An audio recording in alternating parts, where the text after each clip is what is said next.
Are you pouring everything into your business and it feels like your website just isn't doing its job? It's not pulling in the traffic or the leads that you thought it would?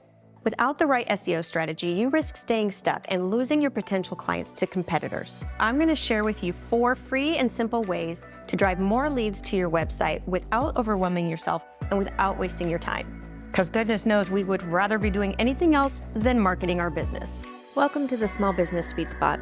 I'm Barb Davids, and I'm here to help you get more website traffic and leads with simple, actionable SEO and content strategies. In each episode, I share tips and tactics and talk with other business owners who help us grow both in our business and in life. I'm so glad you're here. Let's go. Most solopreneurs ignore this first one I'm about to share, but can quickly fix it to get more leads. The first one is optimize organic traffic through blog posts. Unlike social media posts that disappear in days or even hours, a well-optimized blog post can bring in potential clients to your website for years. But if your blog posts aren't optimized for search engines to find you, it's kind of like if you were trying to find a store and there's no storefront, you're like looking for it, but you can't really find it. It's like hidden back out of the way. They can't find your website. Here are some things that you can do to optimize your blog post. First, find a topic that your audience is wanting to know more about. Because if it's something that they don't want to know about, they're not going to be searching for it, and then they will not find your website. Once you identify the topic, take that phrase or one word and put it in various parts of your blog post. Put it in the headline or the title of the blog post. Inherently, if you put it in the title, it will also show up in the URL, which is also good for search engine optimization. And then another key point is to put it in the first 100 words. And in variation, put it in different headings throughout. So you have it like an outline. There's a heading 1, heading 2. So the formatting inside of the blog post. Another spot to put the keyword is in alternative image text. And this is any images that you put with the blog post. So there's a spot called image alt text. And technically it's for screen readers when they read out what the image is about. So it's like a sentence. But you can put your keyword in there if it makes sense as you're describing the image. And one of the questions I get asked a lot is how long should the blog post be? Generally speaking, there is no specific number of words that your blog post needs to be. I tend to recommend 800 to 1200 only because if you're doing less than that or you're doing like 300 to 500, it just doesn't feel like meaty enough, like there's no substance to the article. So 800 to 1200 is generally a good rule of thumb to shoot for if you need a number to start with. Another key thing to work on with blog posts is to add an author bio at the bottom. This just signifies that there's a human behind the blog post, and it helps Google to know that there's a real person behind the brand, and also just puts that trust factor when somebody's reading your blog post that they're like, yep, okay, there's a person here. It's not just some made up story. Those are the really high level things that you can do for blog posts. If you would like some more information and some more specifics, there will be links in the show notes. While blog posts will drive more traffic and leads to your website, that's not the only free way to do it. So let's go into the second way. The second way is participating in journalist requests. Imagine being featured on like New York Times article, or maybe you listen to Pat Flynn's episodes and podcasts and he mentions your website. People are going to be flooded to your website to want to learn more about you. That is the power of media exposure. Here's the kicker. Opportunities like this don't just fall in your lap.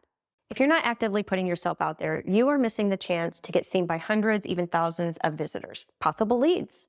Resources like Source of Sources or SOS make it simple to respond to journalist requests and get your name in front of a much larger audience. It's free and it's straightforward, and it's a super easy way to get more traffic to your website without spending any money on ads. And while these media mentions are great for building visibility and building website authority, there's another underused strategy to drive traffic, one that builds relationships and grows your audience. And that way is number 3, participating in social networking groups. Now, before you poo-poo the idea, think about whether or not your audience is in these groups, because there's a great chance that they're in industry-specific Facebook and LinkedIn groups looking for advice around the solutions that you provide. Here's the kicker. If you're just lurking around in the background and occasionally dropping a link, it's not building trust. Imagine if you went to a networking group and they have a bowl like when you come in and you just drop in your business card. That wouldn't get much traction, right? By consistently participating in these groups, answering questions, providing insights, you position yourself as an expert. And over time, members naturally start to veer over to your website to see what you have to offer. Now, as powerful as industry groups can be, they can work even better when paired with collaborations. So let's go on to strategy number 4. Number 4 is collaborations with complementary industries. What if you could tap into an entirely new audience, one that's already primed to trust you? That's exactly what happens when you collaborate with a complementary business. Most solopreneurs overlook collaborations thinking they don't have enough to offer, but you do. You have your business, your expertise, and your passion for your business to be able to offer. Start with other businesses that share the same audience, but have different services. So one example might be a wedding photographer and a florist. Another example is SEO industry and a copywriter, or SEO industry and a web designer, or web designer and a copywriter. By teaming up, you gain access to their audience and they gain access to your audience. So it's a win-win for both of you. When you combine all 4 strategies, blogging, media outreach, networking, and collaborations, you build a website that doesn't just sit there, but it actively grows your business. Implementing these 4 ways can turn your website into a 24/7 lead machine. Most solopreneurs just don't quite know where to start, or they just need a little direction and help in creating their plan. One that saves time, reduces the headache and the overwhelm, and specifically targets to getting more traffic to your website.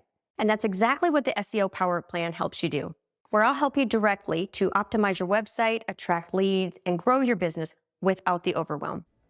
For more information on the plan, there's a link in the notes for you. And that wraps up this episode. Thank you so much for spending your time with me today.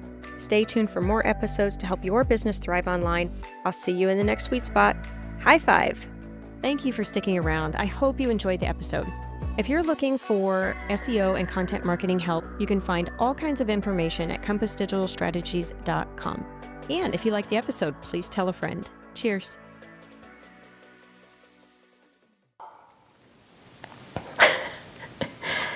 So in this video, I'm going to share with you 4 ways, free and simple, to drive more website traffic